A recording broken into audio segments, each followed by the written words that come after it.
My name is Eli Budde, and I'm here to talk about time as it relates to culture. First, we'll talk about the difference between polychronic and monochronic time. Then, we'll give examples of the different views of time and how they relate to long and short-term orientation. Finally, we'll look into time applied to my culture. So, what is mono and polychronic time? Well, people who live in a monochronic culture see time as an asset, something you can save, lose, waste, etc. Members of monochronic cultures value schedules and punctuality. Events have a hard start and end time. Monochronic cultures tend to have a short-term orientation mindset. This means that they focus on short-term goals.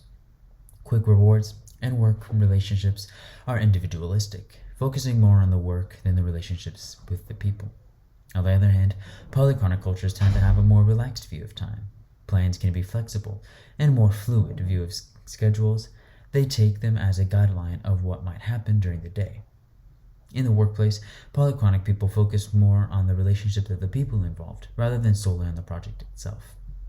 Polychronic cultures also have a long-term orientation mindset.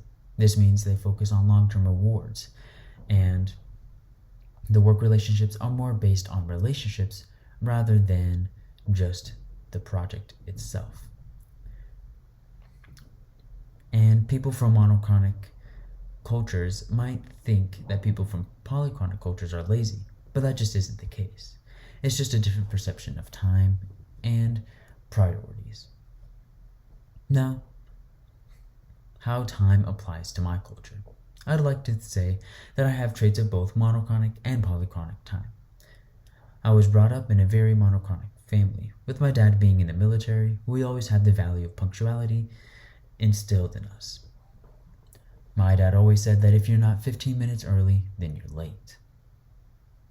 Also, I have traits of monochronic cultures, especially since in the school system, it is very schedule-based and routine-based.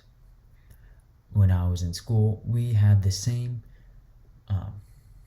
schedule for most of the year. We would always have the same 1st through 8th periods.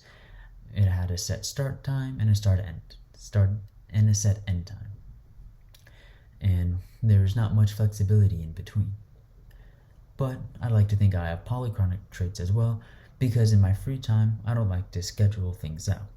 I don't really have a planner. I just kind of go off the top of my head.